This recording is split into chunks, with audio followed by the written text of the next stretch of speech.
Avez-vous déjà pensé à la découverte d'une clé perdue depuis des siècles, capable de dévoiler le mystère de l'immortalité? Un groupe de savants a fait la découverte d'un message ancien et mystérieux, interdit et confidentiel depuis des générations. Qu'est-ce qui pourrait être si fort pour être dissimulé à tous? Avez-vous déjà interrogé la raison pour laquelle certaines écritures ont été dissimulées au public? Est-ce que ces mots renferment des vérités si profondes qu'ils pourraient transformer toutes nos croyances sur la vie et la mort? Peut-être trouve-t-on la réponse à ces interrogations dans l'Évangile de Thomas, un texte controversé qui s'engage à révéler des mystères oubliés depuis longtemps. Les fouilles menées par les archéologues en 1945 près des tombes égyptiennes ont profondément modifié notre perception de l'histoire du christianisme. L'un de ces manuscrits anciens, dissimulés depuis des siècles, était l'Évangile de Thomas. Ce texte appartenant à la collection dite Bibliothèque de Nag Hammadi était si controversé que l'Église ancienne a choisi de le garder à l'écart du public. Mais pourquoi cet évangile était-il si craint? L'évangile de Thomas diffère des autres livres de la Bible traditionnelle, comme Matthieu, Marc, Luc ou Jean. Si ces livres sont des récits de la vie et des actions de Jésus-Christ, l'évangile de Thomas est une compilation de 114 enseignements supposés avoir été donnés par Jésus dans sa personne. Cependant, contrairement aux anciens évangiles, celui-ci se focalise sur des enseignements ésotériques, c'est-à-dire des idées secrètes qui ne sont accessibles qu'à un petit nombre. Il ne s'agit pas d'un texte ordinaire dès la première ligne, voici les paroles secrètes de Jésus vivant et écrites par Didyme Judas Thomas. L'introduction laisse entendre que le contenu qui suit constitue une clé pour dévoiler des vérités spirituelles profondes et dissimulées. La bibliothèque de Nag Hammadi, où l'évangile de Thomas a été découvert, renferme de nombreux textes liés au gnosticisme, un courant religieux et philosophique qui privilégiait la connaissance spirituelle personnelle plutôt que l'adhésion stricte à des règles extérieures. Selon les gnostiques, le salut ne dépendait pas seulement de la foi, mais également d'une compréhension approfondie de la divinité qui habite en chacun de nous. Ce point de vue a rencontré un affront majeur avec l'Église orthodoxe romaine, qui jugeait ces idées hérétiques. Les textes gnostiques ont été prohibés en raison de leur nature subversive et leurs disciples ont été persécutés. Ces enseignements étaient perçus comme une menace par l'Église orthodoxe romaine, car ils présentaient Jésus non seulement comme un chef spirituel, mais aussi comme un maître mystique qui utilisait des métaphores et des énigmes pour orienter ses disciples vers la recherche de la vérité en eux-mêmes, plutôt que de s'en remettre aveuglément à des autorités extérieures. Le passage le plus saisissant de l'évangile de Thomas est celui-ci, « Le royaume de Dieu est envoué à vos côtés, et non dans des maisons de bois et de pierre. » Cette déclaration remet en cause la croyance traditionnelle selon laquelle la divinité est éloignée ou réservée à ceux qui respectent rigoureusement les rituels religieux. Au contraire, elle propose que tout le monde, à condition d'être prêt à s'interroger sur lui-même, peut découvrir la vérité divine. Ces textes ont été une étape décisive, car ils ont permis aux chercheurs d'avoir une vision inédite des croyances et des pratiques des premiers chrétiens, mettant en lumière une grande diversité de pensées et d'interprétations de Jésus, bien plus vaste qu'on ne l'imaginait auparavant. Le point de vue gnostique n'était connu jusqu'à cette découverte que par les écrits de ceux qui s'y opposaient, le jugeant dangereux et hérétique. L'évangile de Thomas, qui met l'accent sur l'épanouissement spirituel et la compréhension de soi, continue d'être une source d'inspiration pour les individus du monde entier qui souhaitent mieux appréhender leur propre parcours spirituel. Il encourage les lecteurs à entreprendre une recherche intérieure, où la connaissance de soi est perçue comme la clé de la véritable immortalité, non pas dans le sens d'une vie éternelle dans un corps physique, mais d'une vie éternelle dans un corps physique. Selon les gnostiques, c'est un état de conscience élevé qui dépasse les frontières du monde matériel. Selon les théoriciens gnostiques, le royaume de Dieu n'est pas un lieu éloigné ou inaccessible, mais une réalité présente à chaque moment de la vie, qui attend d'être accomplie et saisie. La phrase résume cette idée, le royaume de Dieu se trouve en vous et dans votre environnement. Jésus enseigne que la divinité n'est pas une entité externe, mais une composante inhérente à notre être et à notre existence. Cette vision nous confère une force, car elle nous confie la responsabilité de notre éveil spirituel. Selon la perspective exposée dans l'évangile de Thomas, la voie vers l'immortalité ne se trouve pas dans des rituels extérieurs ou des promesses d'un paradis lointain, mais dans le voyage intérieur de la découverte de soi. Quand Jésus affirme que « le royaume de Dieu se trouve en vous et autour de vous », il nous encourage à écarter les apparences et les structures traditionnelles, à comprendre la présence divine dans notre vie quotidienne et à reconnaître le pouvoir spirituel qui se trouve en nous. Cet enseignement remet en cause les concepts traditionnels de salut en suggérant que la véritable compréhension et la vie éternelle ne sont pas le fruit du respect de règles établies, mais d'une profonde compréhension de soi et du divin qui habite chacun d'entre nous. Cette recherche de la connaissance de soi était, pour les gnostiques, la clé pour dépasser le monde matériel et atteindre une compréhension plus profonde de l'existence. Toutefois, cette découverte de soi n'est pas simple. L'évangile de Thomas nous met en garde contre les obstacles et les désagréments que nous pouvons rencontrer dans notre quête de la vérité. Il est important que celui qui cherche continue de chercher jusqu'à ce qu'il trouve. Lorsqu'il l'aura découverte, il sera perturbé. Lorsqu'il sera perturbé, il sera surpris, et ainsi il dominera toutes les choses. Cet extrait laisse entendre que la route vers la vérité spirituelle est souvent difficile. Quand nous entrons dans les profondeurs de notre être, nous pouvons ressentir de la désorientation ou de la perturbation, car nous sommes confrontés à des aspects de nous-mêmes que nous avons tendance à négliger. Cependant, c'est justement grâce à cet inconfort que nous pouvons développer une compréhension plus approfondie et, enfin, maîtriser notre propre spiritualité. Selon l'évangile de Thomas, l'idée que la croissance spirituelle est un processus interne, difficile mais gratifiant, est au centre du message. Il nous incite à persévérer dans notre quête, même lorsque le voyage devient ardu, car c'est à travers cette quête que nous découvrirons le véritable pouvoir et l'immortalité mystique.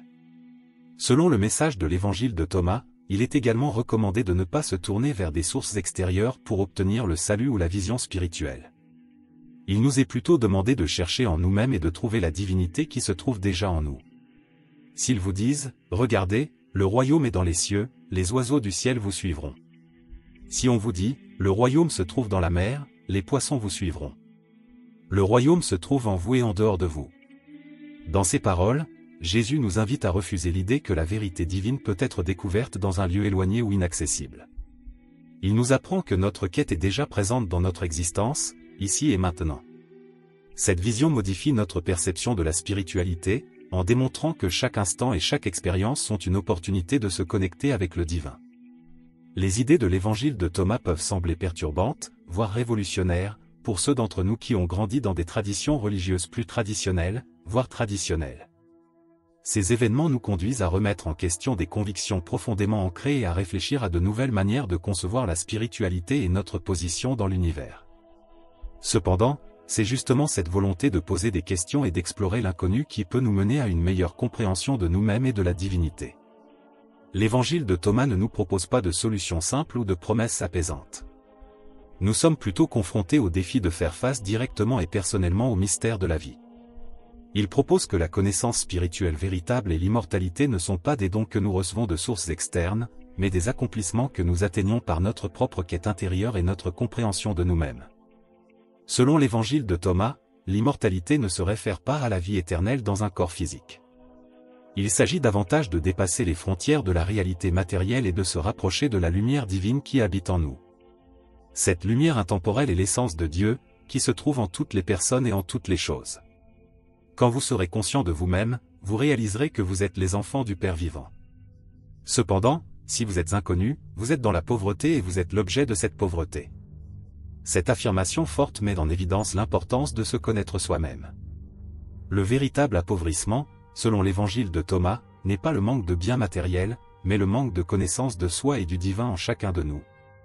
L'évangile de Thomas nous encourage à considérer Dieu non pas comme une entité éloignée, mais plutôt comme une composante indispensable de notre être et de notre existence. Cette approche nous engage, car elle nous confie la responsabilité de notre éveil spirituel. Plutôt que de chercher le salut à l'extérieur, nous sommes incités à le cultiver en nous-mêmes, en développant notre conscience et notre compréhension de notre véritable nature divine. Pour résumer, l'évangile de Thomas encourage à agir spirituellement, rappelant que le royaume de Dieu est à notre portée, à présent et à présent. Il nous invite à explorer la vérité dans nos cœurs et à prendre conscience que l'immortalité et l'illumination spirituelle ne sont pas des présents que nous recevons passivement, mais des récompenses que nous gagnons grâce à un processus de connaissance de soi profond et constant. L'étude de l'évangile de Thomas nous fait comprendre que la véritable essence de ces écritures est qu'elles nous conduisent à une meilleure compréhension de notre propre nature et de l'univers qui nous entoure. Dans cet évangile, les paroles attribuées à Jésus ne sont pas de simples consignes, mais des invitations à une exploration intérieure, où la connaissance de soi est la clé pour dévoiler les mystères les plus profonds de la vie.